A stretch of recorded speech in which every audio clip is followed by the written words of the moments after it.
बहुत स्वागत है। बहुत दिनों बाद आप लोगों को तकलीफ देने का कोई कारण बना है, और कारण भी इस तरह का, जिस तरह का कोई जघन्य काम पिछली बार हम हमारे इतिहास को रोकते हुए आपको तकलीफ दे रहे थे पद्मावत के समय, फिर आरक्षण के समय में हम एक बार फिर आपसे दिखाते हुए थे, और आज पता नहीं क्यों संवेदनाएं खत्म हो रही हैं।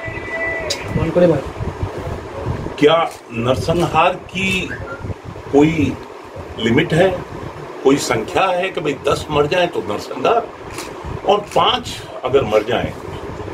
जिस तरह का जघन्य अपराध मोहम्मदपुर मधुबनी में जो हुआ है, सीधा सीधा उसको नरसंहार के तौर पर ही हम मानते हैं। और नरसंहार में जिस तरह से जो भी कुछ कानून सम्मत व्यवस्था होनी चाहिए थी, अभी तक नहीं बन पाई है। ये एक दुर्भाग्य का काम है। और अभी उन 5 के अलावा जो व्यक्तित्व यहाँ पर अभी अपने जीवन से संघर्ष कर रहा है, क्यों नहीं उसे दिल्ली भेज दिया जाता है एयरलिफ्ट करके? सरकार के पास में अगर हवाई जहाज हेलीकॉप्टर की कमी हो तो व्यवस्था हम कर सकते हैं। पर सबसे बड़ी बात, पता नहीं क्यों इस तरह के नरसंहार पर सौभाग्य से समाज के सभी पार्टी लाइन से इतर सभी लोग इसका समर्थन, इस पर संवेदनाएं, इस पर शोक अभिव्यक्ति, पर क्या ये सिर्फ राजपूत समाज का ही नरसंहार है? नरसंहार तो नरसंहार है जिस पर जाति विशेष पर मैं भगवान राम का वंशज हूं, तो क्या ये मेरा ही काम है भगवान राम के मंदिर के बारे में चर्चाएं कर लेना? ये तो सभी का एक काम है जिसको सरकारें नहीं करके कोर्ट कर रही है। क्या ऐसे कामों के लिए भी हमें कोर्ट जाना पड़ेगा? इसी काम के लिए श्री राजपूत करनी सेना बनी है। संरक्षक के तौर पर रणविजय जी हमारे साथ में, हमारे अध्यक्ष के तौर पर बीके सिंह हमारे साथ में, हमारे राष्ट्रीय जो इंचार्ज हैं श्री राजपूत करनी सेना के महिपाल सिंह जी चौहान जी, आज हम संपूर्ण लोग हमारी संवेदनाएं प्रकट करने के लिए उस परिवार के पास में जा रहे हैं। और सुरेंद्र सिंह जी का जो लड़के जो बीएसएफ में थे, सबसे पहले मुझे सूचना वो, क्योंकि मेरे एरिया में उस बीएसएफ में थे, और उस पलटन के लोगों ने जब सबसे पहले पूछा कि साहब, बताया कि साहब होली के दिन वहां पर इस तरह का कुछ वाकया हो गया है, आप किसका इंतजार कर रहे हैं? मैंने कहा भाई आज तेरा फोन है, आज मैं विदेश में, मैं 3 दिन बाद में लौट रहा हूँ। मैं सिर्फ इसीलिए 2 दिन बाद में लौटा। और बच्चे लोगों ने जब ये कहा कि नहीं, हम पार्टी लाइन, जाति लाइन से इतर हटकर श्री राजपूत करनी सेना के विशेष तौर पर शोकाभिव्यक्ति के लिए 9 तारीख मुकर करी है। अगर कुछ लेट हुआ हूं तो वो इसलिए कि कुछ तय यहाँ बच्चे लोगों ने किया है। 9 तारीख आज 12वां दिन है। आज 12वें दिन भी जो श्रद्धांजलि बच्चे लोगों ने पहले दी थी, आज हम वहाँ घर जाकर शोकाभिव्यक्ति करेंगे, क्योंकि 12वां दिन है। 12वां दिन एक परंपरा में एक मायना रखने वाला दिन है। और क्या क्या कैसे कैसे परिवार को जरूरत है, हम सब उस बारे में चर्चा भी करेंगे। और शायद फल जो भी कुछ चर्चा से नतीजा हम निकाल पाते हैं, कल आपको विशेष तौर पर, वृहद तौर पर आप लोगों से चर्चा करने की फिर कोशिश करेंगे। महापंचायत की चीज पंचायत नहीं है, महापंचायत को मतलब वही एक आपने 5 व्यक्तियों की मौत को नरसंहार अभी तक नहीं माना है, हत्या माना है। क्या 1500 आदमी इकट्ठे हो जाते हैं तो वो महापंचायत हो गई? जो भी जितने हैं, श्री राजपूत करनी सेना एक बहुत छोटी सी संस्था है, उसका रूप कुछ बड़ा कर दिया कुछ मीडिया वालों ने और कुछ हमारे जवान साथियों ने। हमारे जवान साथियों का काम पद्मावत के समय आपको महसूस हुआ था कहीं पर आरक्षण के समय आपको महसूस हुआ था? किस अनुशासित तरीके से, कितने वृहद स्तर पर हम हमारी इस बात को अंजाम देने की कोशिश करते हैं। पिछले चुनाव में ही बिहार में नहीं आए थे, बहुत से हमारे घर के लोग अलग अलग भिन्न भिन्न पार्टियों से लड़ रहे थे। श्रेयसी मेरे बच्चे के साथ की है, दोनों शूटर हैं, वो बीजेपी से लड़ रही थी। चेतन कहीं से लड़ रहा था, बबलू कहीं से लड़ रहा था, जयप्रकाश कहीं से लड़ रहा था। किसका साथ दें, क्यों दें?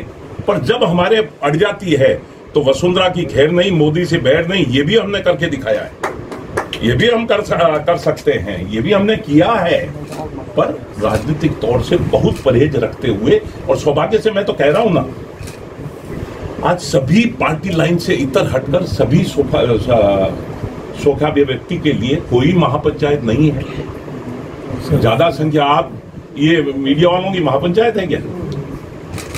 तो मीडिया वालों का आशीर्वाद है, बीके ने बुलाया है, आप लोग आए हैं, तो अब ये कि साहब ये 20 लोग क्यों आ गए, इस पर ही बहुतों को ऐतराज होगा, बहुतों को ऐतराज होगा कि साहब वो करणी सेना की उसमें, हमारे यहाँ तो कोई नहीं आता है। मैंने भाई ये तो अखबार वालों से पूछो, इसमें मेरी क्या गलती है? शायद हमारी बात सही है, जिसको सुनने के लिए शायद आप लोगों का आशीर्वाद प्राप्त होता है। आप इसे आपके शब्द पूरे होने से पहले, क्या जातीय उन्माद है ये? क्या एक परिवार में 5 लोगों का नरसंहार हो जाए, उस पर हम हमारी तरफ से एक शोकाद्य व्यक्ति श्रद्धांजलि भी हम न दे पाए? अब अगर आपकी बात नहीं है जी, इस घटना को आप किस दृष्टि से देखते हैं? देखिए, जो कुछ भी हुआ बहुत दुखद है, अमानवीय है। बिल्कुल रणविजय जी जो कह रहे हैं कि इससे ज्यादा और कुकृत्य कोई नहीं किया जा सकता। ये जातीय उन्माद क्या है, क्यों है? बहुत से लोग उसमें, बहुत तरह तरह के मुलजिम हैं उसमें। ठीक है, वो एक परिवार के लोग खत्म हो गए, अगर वही गोलियां इधर उधर लग के अगर किसी दलित के भी लग गई होती तो। लेकिन टारगेट तो दलित को नहीं किया गया था। देखिए, ये मैं कहना चाह रहा हूं कि जिस परिवार को इस तरह से कत्ल किया जाता है, उसकी सबसे हद से ऊपर जाकर ऐसी सजा दी जानी चाहिए। अभी भी पूरे गिरफ्तार नहीं है। सरकार के अगर हाथ कहीं पर बंधे हुए हैं तो राजपूत करनी सेना को परमिशन दे दीजिए, हम गिरफ्तार भी कर लेंगे, सजा भी। सरकार कह रही है कि पुलिस अपना काम करे, क्या आप लोगों को पुलिस पे भरोसा नहीं है? देखिए, अभी परिवार वालों से मिलने दीजिए।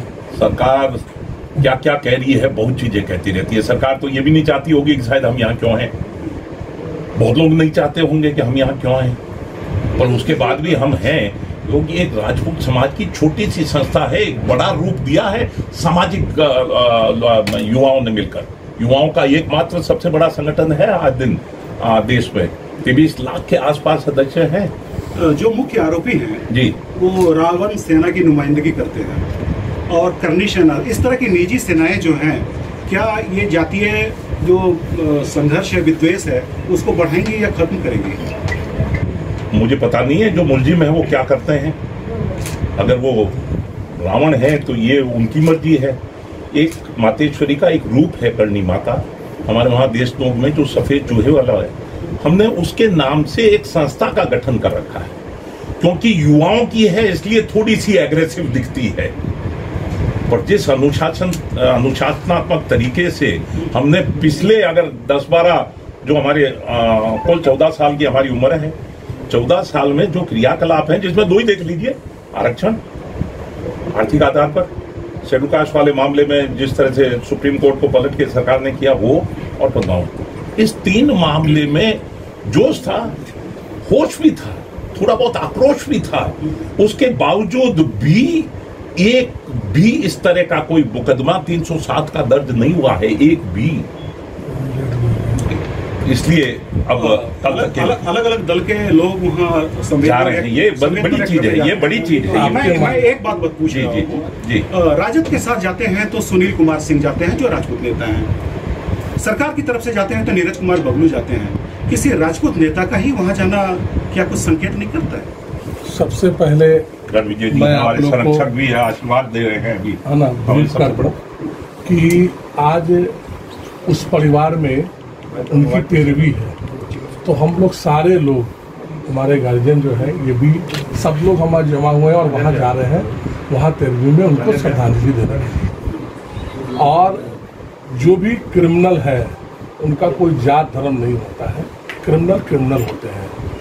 तो आपने सबसे पहले बताया कि कौन रावण सेना और ये सब, इन सब चीज़ों से कोई हमारा कोई भी ये नहीं है, क्रिमिनल क्रिमिनल होते हैं। और मैं आपके माध्यम से माननीय मुख्यमंत्री जी को, विकास पुलिस जी को धन्यवाद देना चाहता हूं कि उनके द्वारा लगातार डीजीपी से बात करना, प्रेशर देते हुए कुछ आरोपी अरेस्ट हो गए हैं और जो मुख्य आरोपी है वो भी अरेस्ट हो गए हैं। ये बहुत ही अब, और माननीय मुख्यमंत्री जी ने कहा भी है कि स्पीडी ट्रायल करके, तो आज हम लोग उनके आवास पे जा रहे हैं।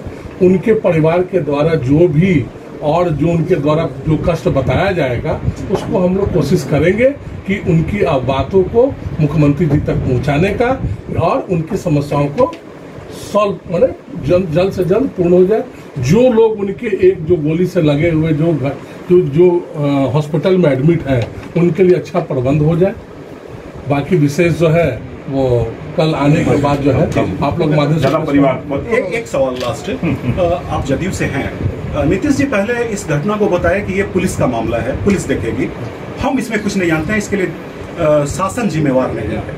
लेकिन जब वो अरेस्ट हो जाता है अपराधी तो ये अपनी उपलब्धि बताते हैं कि हमारे दबाव से हुआ। कहा यह जाता है कि अगर तेजस्वी यादव वहां नहीं जाते तो इतना प्रेशर नहीं बनता और ये गिरफ्तारी नहीं होती। आपका क्या कहना है? देखिए, इसको तो ऐसे भी बोल करा जा सकता है कि अगर हमारा यहाँ अनाउंस नहीं होता तो नहीं होते। देखिए, तो ये सीधी सी बात है भाई, यहाँ के मुखिया है, यहाँ के मुख्यमंत्री है, तो जो भी एक्टिविटी होती है वो उनके द्वारा ही होती है ना। तो उनका प्रेशर था, वो लगातार बातचीत कर रहे थे, इस कार्य के लिए वो लगातार लगे हुए थे और उसी का नतीजा है कि जितने लोग वहां पर अरेस्ट हो गए। और हमें पूरा उम्मीद नहीं, पूरा भरोसा है कि स्पीडी ट्रायल कोर्ट के द्वारा उनको जल्द से जल्द कड़ी सजा देने का प्रावधान किया जाएगा।